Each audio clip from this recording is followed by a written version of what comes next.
It's gonna be super fun.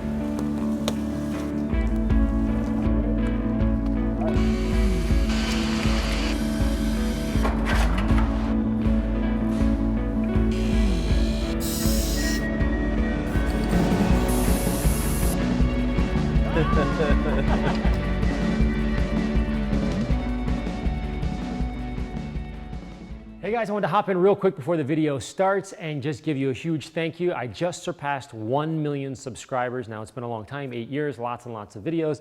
And YouTube just sent me my 1 million subscriber plaque, which is really meaningful. And it's gonna be pretty cool on the wall. So thank you to all of those who subscribe. Now, if you aren't subscribed, of course, I want you to subscribe to my channel, but more importantly, subscribe to everybody's channel. What I mean by that is, as a creator on YouTube, the more subscribers that you get, the more opportunities you have to film cool things to then share with the subscribers. So if you find someone entertaining or educating or helping you in some way, please subscribe and sort of help out my fellow creators. As always, guys, thanks for watching, and I hope you enjoy the restoration of the Triumph Spitfire. This is Brian Shute. He's the head of the race department at Speed Sport Tuning. Some of you may remember him from the Ammo 964 engine rebuild video and JRZ suspension installation episodes. He works on Porsche race cars daily, but doesn't have a toy for himself. So he asked if I would take a look at this 1979 Triumph Spitfire in vermilion red, or what's left of one after sitting in the woods behind Speed Sport's newly acquired building. So when we rented this building over here, the landlord said, hey, there's a car back here. I want you guys to do something with it, because it's been back there for a bunch of years and I don't know what's going on with it. I don't want to deal with it anymore. I didn't want to see it back there. So he basically gave it to you? So he gave us the car as part of the deal with the building. So, you know, I want to take a look at it and figure out if it's actually worth doing anything to. So I called you and see if we can clean up the interior and maybe make it shiny again and see if it's worth actually putting some money into. Yeah, I guess we'll find out. We'll find out. As you can probably tell, it was raining really hard and the car lived in a swampy area, so I didn't have super high hopes for the interior, but at first glance at the paint, it looked okay, especially when it's wet, which it may not look that good when it's dry. The tires were obviously flat and sunk into the wet ground, and some of the falling branches actually dinged up the paint and the metal panels, but it's certainly manageable at first glance. To attempt moving the Triumph, we first removed the cover, revealing a roached out, moldy, and soaking wet interior, which wasn't a surprise. It does smell awful. Then we filled up the tires to see if they could hold just long enough to get us onto the pavement and into the trailer. Next, we pushed the car out of the mud and towards the driveway, but the tires were quickly losing air and now sunk in a puddle. So Carlos got the tailor-done race cart Speed Sport uses at the track to pull race cars or move tires and zip around the pits. Once it was hooked up, we dragged the Triumph onto the road. Am I clear on that side? While Carlos was rearranging the tow hook, I asked Shute if he could open up the trunk, as it's one of my favorite moments of any barn find to see what's left inside. Similar to the Mercedes trunk after 37 years and finding the original manuals, mechanic books, and the original sales receipt. Here, we found some rusted parts and 2 original Triumph magazine ads and 1 picture, which ironically is probably more valuable than the car itself. It's a champion. The engine is a 1,493cc inline 4-cylinder producing a whopping 53 horsepower and blasting to 60 in just over 16 seconds. The base price of a 1500 was roughly $5,000 in 1979 before the very last Spitfire rolled off the line in August of 1980 before the factory doors closed. And looking at the battery, it looks like this has been moved or driven within the last 4 or 5 years, so we might have a chance of getting it running. With the rain now picking up, we wanted to get the car inside the trailer quickly, but naturally the winch battery died, and with the tires losing air quickly, we couldn't exactly push it up the ramp. So Carlos ran back to the race department, and with a jump box in hand, he came back, got the winch moving, and off to the shop we went. After a very short and wet ride through Danbury, we unloaded the smelly beast into the shop.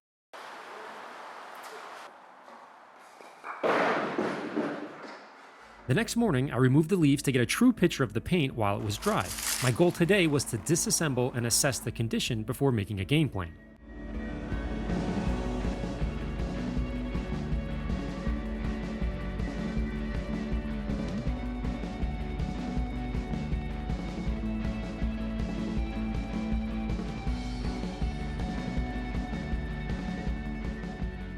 Aside from everything being wet, moldy, and or smelling, I found a few acorns and 1 bone in the engine compartment, which was somewhat ominous to say the least.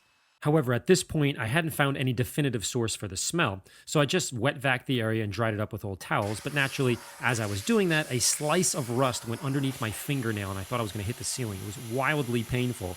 Then I turned around and I focused on the trunk, which was kind of surprisingly clean despite the stronger smell. So I just attributed that smell to the stagnant water in the mold. So for the last step, I removed the black plastic trim pieces, but the convertible top bolts were preventing it from coming out. I felt like the smell was somewhere between the trunk and somewhere behind the passenger seats in that area. So to do that, I had to remove all the plastic trim. To get to the plastic trim, I first had to remove the convertible top. With the convertible top out of the car, Dan was disassembling all the seatbelts. I unfolded the metal frame, which was severely rusted and clamped shut. Once we both stepped on one side and then pulled together, we managed to pry open the frame, revealing the source of the smell. Oh, there we go. This at one time looked like it was a squirrel. Now, I have no idea if it died in there or it was killed and then brought in there by another animal, but it doesn't really matter. It was wet, decaying, and absolutely 100% the source of the smell.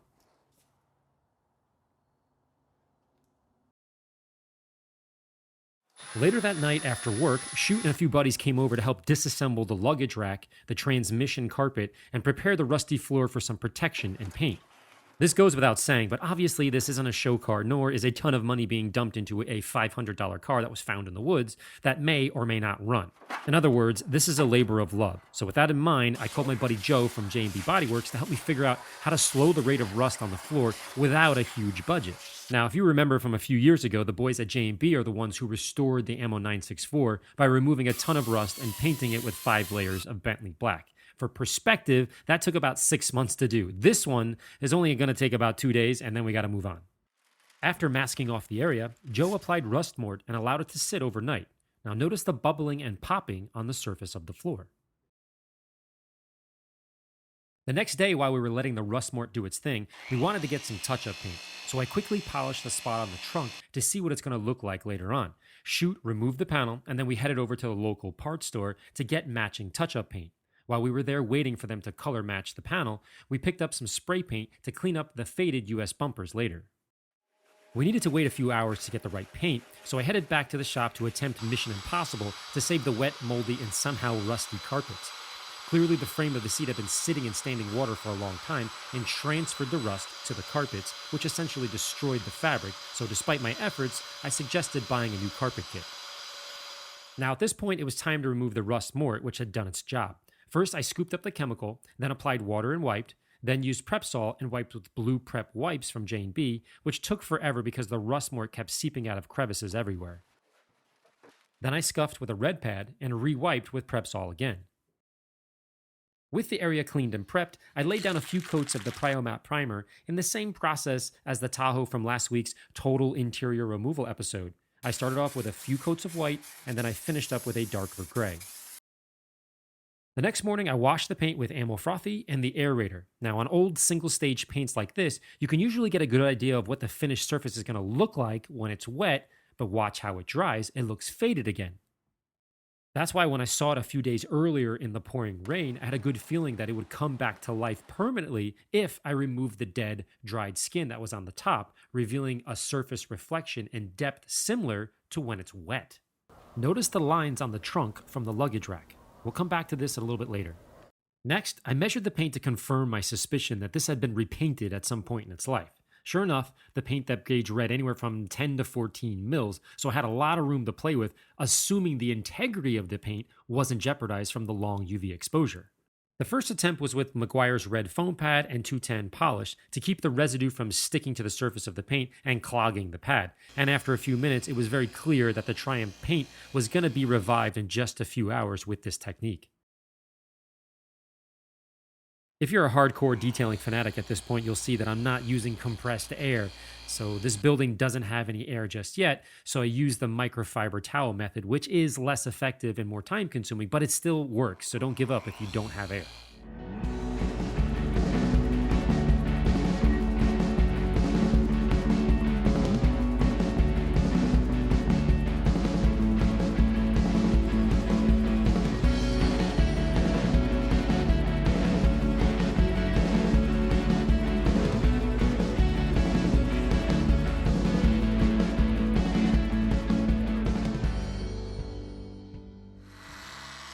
I'll spare you the rest of the paint polishing, but I did finish removing all the dead paint and then used a 3-inch for the tight spots. Then I polished the entire car with a foam pad, revealing a brand new surface. All right, guys, I'm behind the camera now. I wanted to take a little break. Clearly, you can see the before and after is night and day. It's crazy.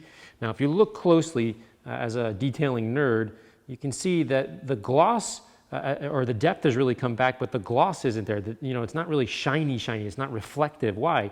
Look at all that orange peel right there. Now, that's an indication that the car has been repainted. So if we back up a little bit and we think about it, one, I put the paint depth gauge on there, and there is anywhere from 7 to 14, let's say, mils on there. And that, to me, immediately indicates, hey, it's been repainted. Not only has it been repainted, it's been repainted probably in, let's say, a garage or some sort of thing, meaning non-body shop related. The third little thing is if you come into the car, you can see the interior. Let me boost up the light for you.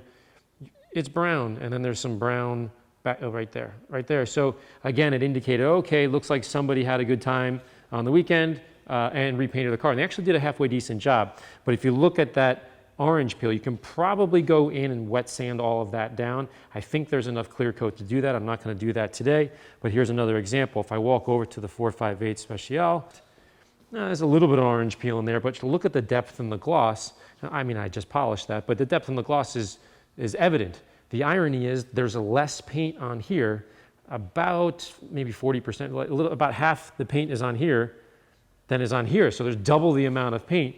But again, if you don't do the finishing stuff like a body shop would do, so in this case, we'd have to wet sand it all down to have it look like a piece of glass.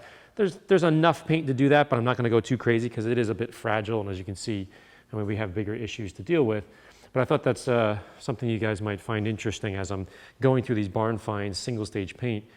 You find lots of interesting things. In this case, it's been repainted and it's been painted red over brown. Next, I prepped the areas for painting the bumpers. I could have painted the bumpers before I polished the paint, but I didn't want to lean on wet paint, nor did I want to have polishing dust stick to the wet paint either. With everything covered that needed to be covered, I laid 6 thin coats of bumper black to minimize the blotchy and faded paint on the large US bumpers. While that was drying, I used my Iwata Studio Series airbrush and the fresh paint we got at the parts store to really touch up the bad dings and dents and scuffs. Again, this is no show car, but shoot is the man, and I wanted to do the best I could in the time that I could devote on this project. After work that night, Shu came back in to fit his new seats because the old ones were not only disgusting, but structurally rusted and unstable. I think he paid about $500 for the new pair online that looked pretty good, but ironically, as a race car mechanic, he installs non-factory seats in cars almost daily, so he's very familiar with how to make something fit that isn't necessarily designed perfectly to fit in every car. With a few test fits and removing the original rails, he's going to hard mount the seats directly to the floor because the cabin is extremely tight and his legs won't fit under the steering wheel otherwise. With the game plan set and the seat rake comfortable, we installed the new carpet we found online for $125 delivered, which will require a bit of love and some scissor work to make it fit. Step 1 is to open the box and obviously pull out all the pieces and lay them down as if they were in the car. Next, lay the carpet on plastic and apply interior adhesive in a crisscross pattern and allow it to dry for 5 minutes. Then repeat the steps on the metal floor and the frame as well. Once tacky, massage the carpet into its designated spot. Now, as you can imagine, with a $125 carpet, you're going to need to trim and make some relief cuts, as well as test fit each section before the adhesive is applied, otherwise you won't be able to go back.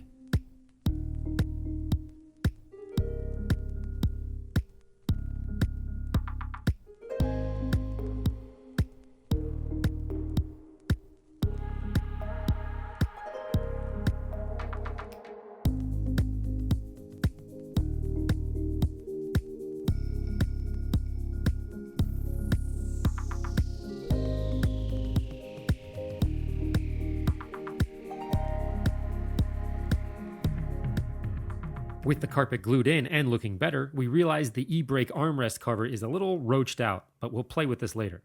For now, we reinstalled the seats for another test fit. The reason we installed the carpets first is because the thickness of the carpet or the fabric will cause the seat to be uneven or not flush, so we needed to take this into account. With a basic template, Shoot made dots and drilled holes into the floor and then vacuumed up the shavings. The spacers he's using will allow the seat to be secured directly to the floor with a specific and comfortable rake.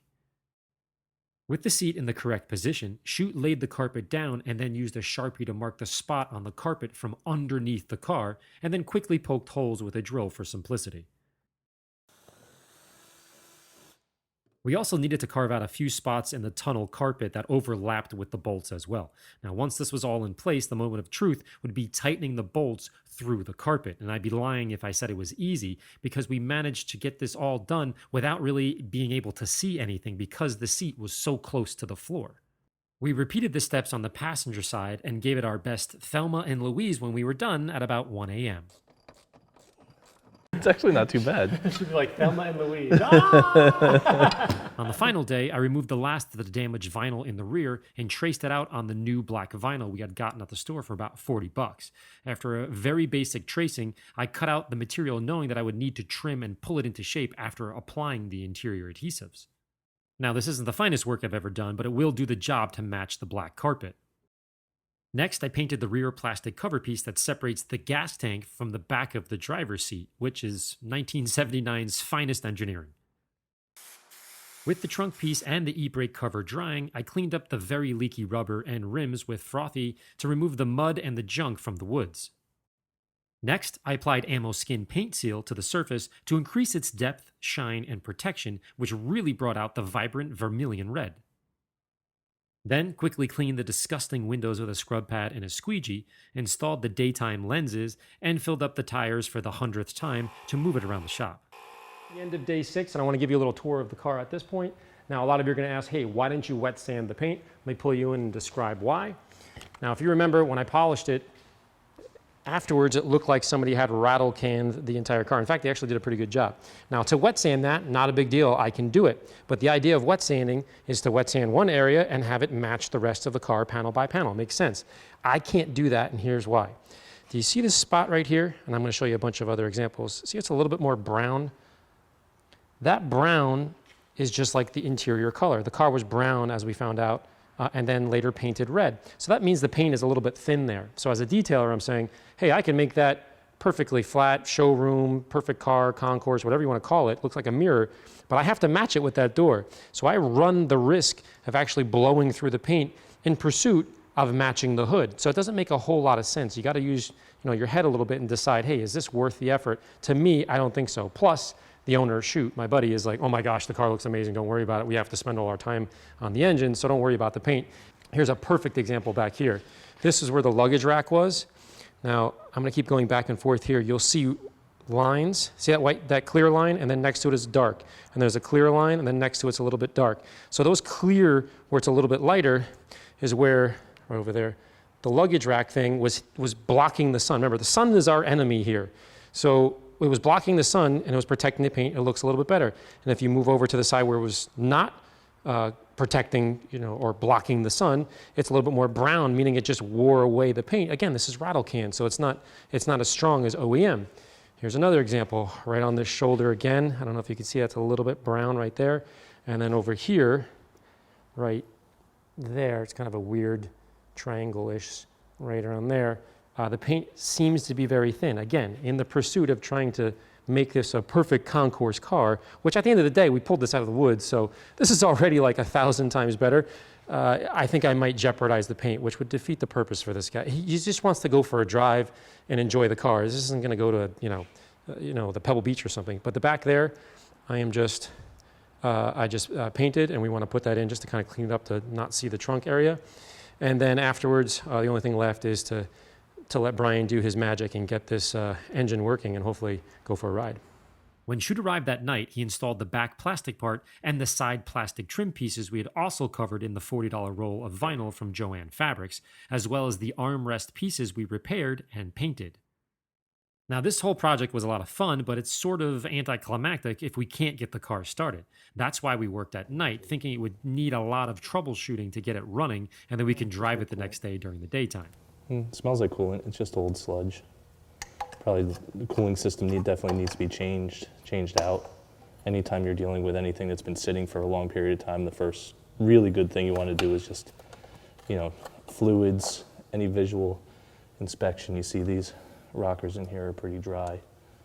So level's pretty good. It's actually a little overfilled. It's probably just from sitting. After all of the basic inspection steps, Shoot pulled the spark plug to see if it had run in the past few years or so. So what I'm seeing here is just a lot of soot, which is just that black part. So it's just unburned fuel. So it would have run to get to that condition. It's not wet. Wet would mean that there's oil or water or anything in the combustion chamber. You see a little bit of oil here, that's kind of normal, just from buildup from the combustion chamber. Awfully dark, so dark means fuel rich, but it probably has run at some point.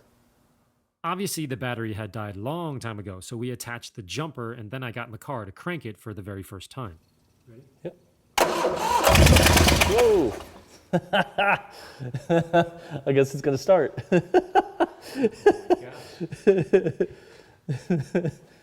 Okay. Okay. So much for that. That just probably blasted me right off the pin. Oh, she runs. I doubt you could see the spark. I could barely see it. I don't think that was a great ground, but there definitely was a little bit there.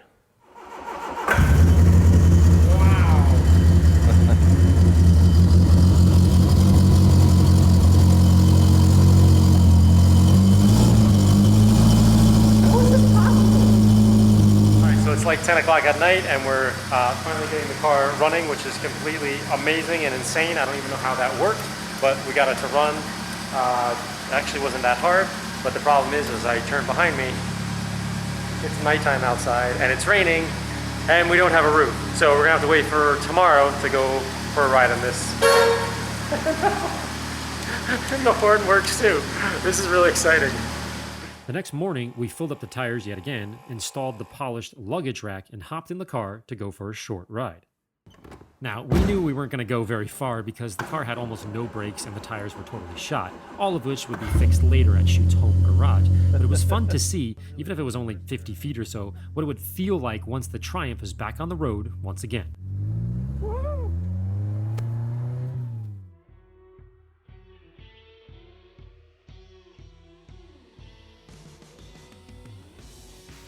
Well, you made it. You finished the video. If you liked it, please subscribe by hitting the ammo shield right over there. Now, if you like disaster cleaning type videos, I posted another one up there. I have a ton on my channel, so click the link and enjoy.